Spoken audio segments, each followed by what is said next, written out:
Hi everyone, it's Heidi from flutterbyheidi.co.uk. I'm Heidi Smith. I'm an independent Stampin' Up demonstrator based in the United Kingdom. And today I'm coming back with a new version of an old project of mine, which is the mini sandwich treat box. It was that long ago that I didn't actually make a video about it, but I thought now was the perfect time with some lovely new in colours that we can use. So this is our lovely Tahitian Tide, and you can see in here I've got, it takes about 80 grams, and these are the little boxes of the mini Lindor eggs, and I think it took all but one. I didn't try that hard to get the extra one in because then it meant I could eat it. But I was thinking that you could easily fill this with like Skittles or other kind of Smarties or something like that. And I loved these eggs because they were in the new in colours. So you've kind of got that lovely parakeet party and Tahitian Tide in there. So that's what I'm making. And you'll see I've used a couple of punches here. So I've used the lovely jar punch for the aperture. You could use a die on the front there, but I tried to make it as punch friendly as possible. I've also used our lovely double oval punch for that top one and simply trimmed it down to give you that lovely effect. And the new DSP is the new in colour DSP. Lovely way to get your hands on the new colours. So we've got sweet sorbet, you've got this floral design and stripes. Here's Tahitian Tide with dots, and it's like almost like a gingham. This is the Orchid Oasis, and that's the floral one, so that's the reverse of that. Parakeet Party and Starry Sky. So having done Tahitian Tide, I thought we'd go for a bit of Starry Sky. So I've got some of that. Other things you're going to need, I've used a corner rounder on this as well, so another kind of staple that's there in my stash. Tear and tape, you're going to need that for this project, a bit of an essential. A little piece of window sheet that is really stuff, really quite dinky. So if you've got a bit of window sheet handy, then yeah, and I've used the jar of flowers to put the little, I just felt it needed a little something, so that we've got the lid on there. And the sentiment actually comes from Art Gallery. I was looking for just a very straightforward thank you, and I think this did the trick. And then again, because I'd got the jar of flowers stamp set out for the lid, I've just used one of the floral stamps just to give a little bit of an outline to that image as well, just to add a little bit. So you could use a splatter stamp or something else as well. So let's get started with our project. Okay, so let's do some stamping to start off with. So I'm going to use, I've got my punches here, I've got my thank you and my jar lid. So I'm going to use Starry Sky. I'm just going to start off by stamping my sentiment in there, and then I'm going to come in and then just with a scrap, I'll just use that sort of top edge to kind of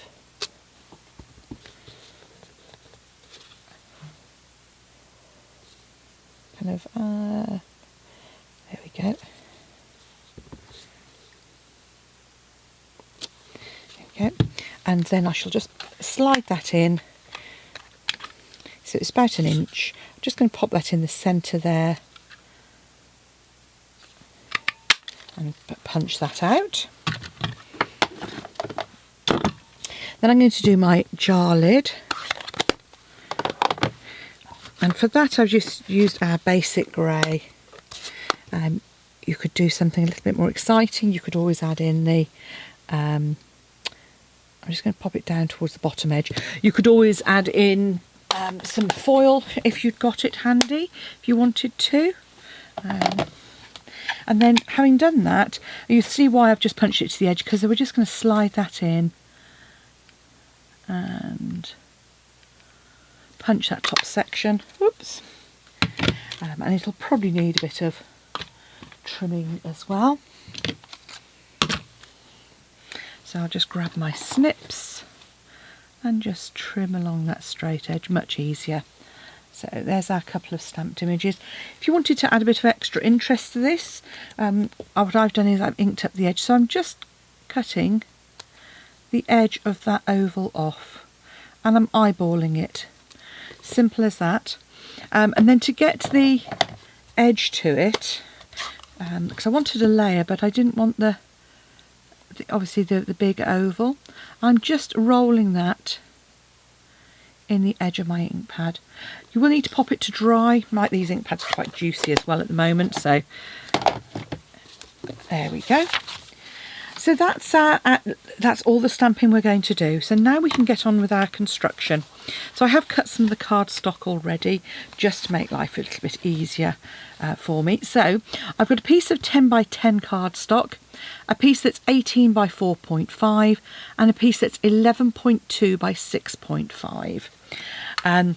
We're also going to need some DSP. The measurements for the acetate, 4.3 by 7.5. The DSP, I'm going to want a piece that's just about sort of, 4.3, 4.2 or 4.3, really sort of narrow, by 10.9. That's for the front. And we're going to want a piece that is 7.2 by 7.2. I did 7 by 7 on this one, but I decided I actually wanted a slightly narrower border, so I'm just going to go for 7.2. So you only need a single piece of 6 by 6 DSP to create this. Once you've cut your square, cut it in half diagonally, and again, don't cut straight into the point, so start in the middle and go up and down. So those are all my cuts done. Now we can get on with our scoring for this. So on the square piece, you're going to score at 1 centimetre on all 4 sides.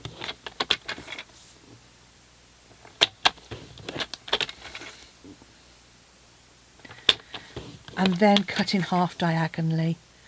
So again, just line that up with the 2 points, and again start from the middle. Our long piece, this is that 18 by 4.5 piece, we're going to score at 1 centimetre, just on the right hand side there, and then I'm going to score on at 9, 13 and 17. And on our final piece, so this is my piece that's 11.2 by 6.5, I'm just going to score at 1 centimetre on each side.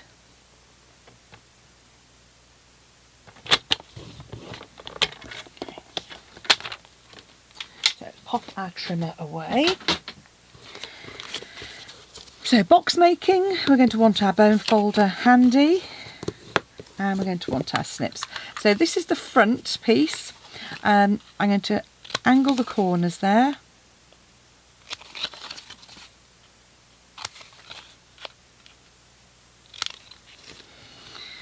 And this will make it a little bit more difficult for punching, just makes it a little bit tougher, but it's worth it to make sure we don't have problems lining it up. So I'm just going to add my DSP to that front section.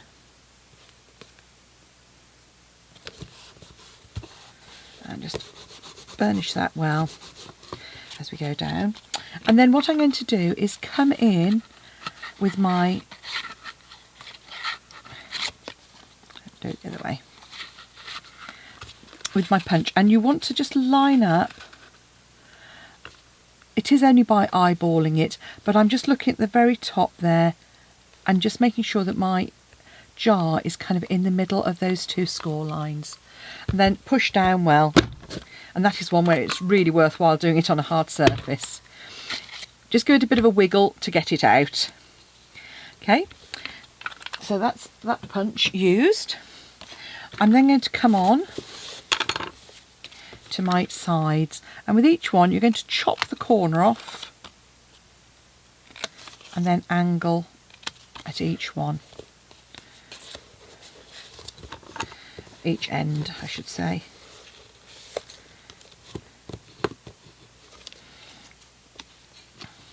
So again, so where those two lines intersect, you're going straight across 45 degrees.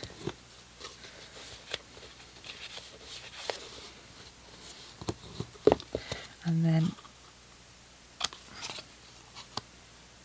notching out. So we've got two pieces like that. We can now add our DSP onto there.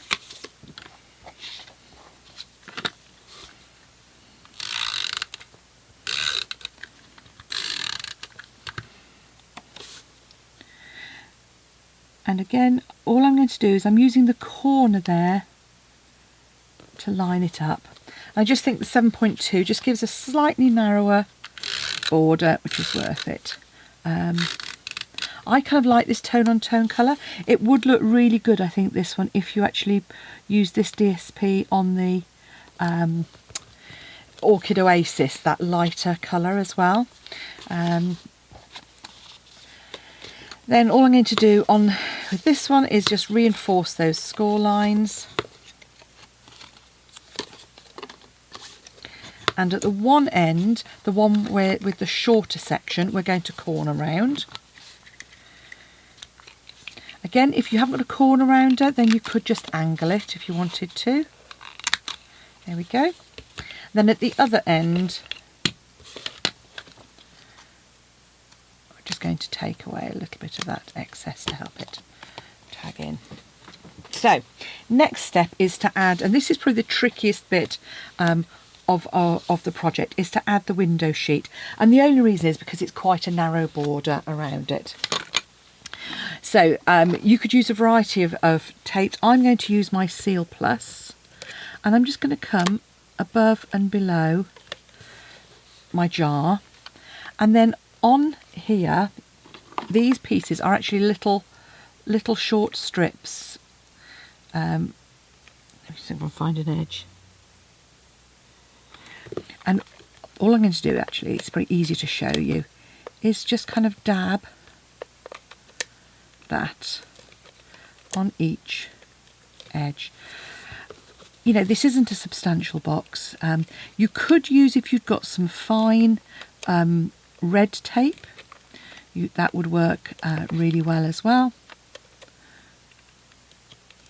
But hopefully you can see I've just put some little short pieces of tape in there, and then you can just pop your acetate on the inside between those score lines, like so.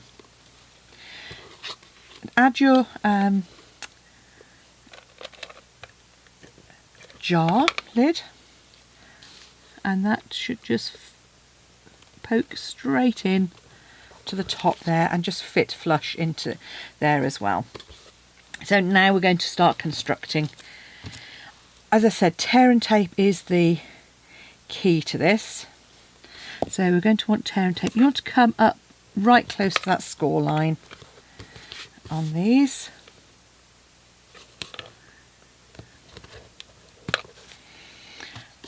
On the edge, on the bottom of the long edge, you're going to want another piece of tear and tape.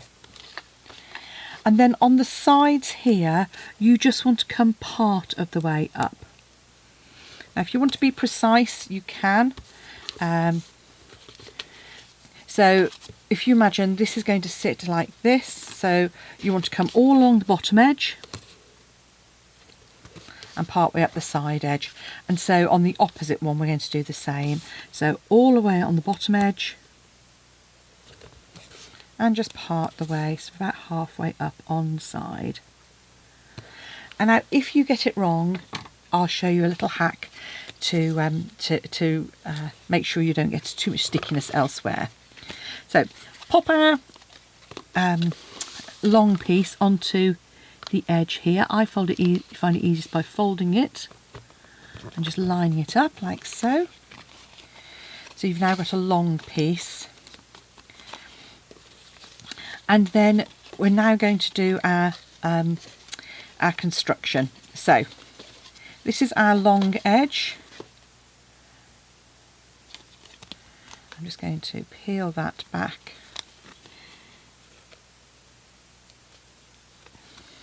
And this is where I use bunny ears. So what I mean by bunny is fold the tape back on itself, and that will help you then line that up, but give you a bit of wiggle room just in case. So we're lining up the score lines on the end here. Okay, we're going to do the same on the other side. So create our bunny ear.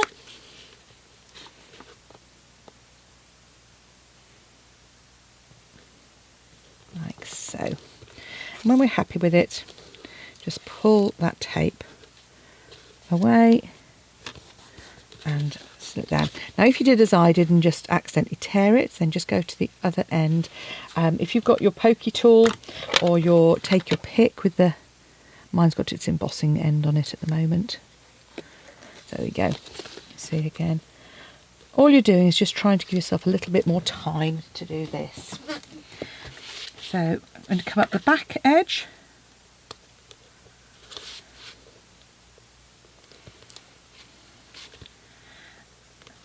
And on this I'm taking the tape away straight away. Now you know I said I've deliberately gone a little bit long on this, because you'll see that I've actually come a little bit above where my aperture is. So quite simply, I mean it's dead easy. You can either rub some of that away, and you'll find you will rub that away with your fingers, or take an embossing buddy and just dab that with the powder, and it will get rid of the excess stickiness for you. So we're going to do the same procedure again on the side. So just fold that like so, line it up,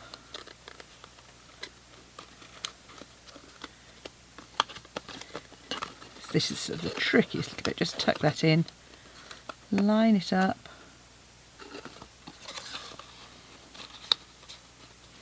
and I find the easiest thing is to hold it in place at the top and just squeeze into position. So again, just hold it, tuck it in, hold in place,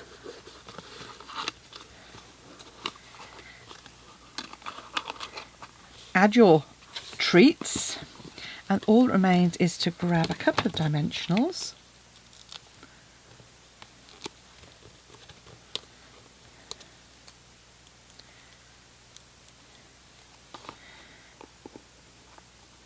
and there we go. So there we have a pair of fun mini sandwich boxes ready to be filled with all sorts of colourful treats. They make a great little table favour, or a little thank you gift, end of term maybe, or just someone that you want to give a little gift to, but you don't want to give them in a really boring little bag, just a little sweet treat. So thanks for watching. As always, you can purchase any of the items you've seen today in my Stampin' Up shop, and remember I've used the art gallery, jar of flowers, and the jar punch as well. Just pop along to my blog at flutterbyheidi.co.uk. I will work out the dimensions in inches. It's not a straightforward conversion on this one, so I just need to actually do a little bit of making to make it work. Thanks for watching, and please hit the subscribe button. It really does make a difference, and if you hit the bell as well, you'll get told when I publish a new video. There's some new sizes coming up in these, so keep watching. Bye bye.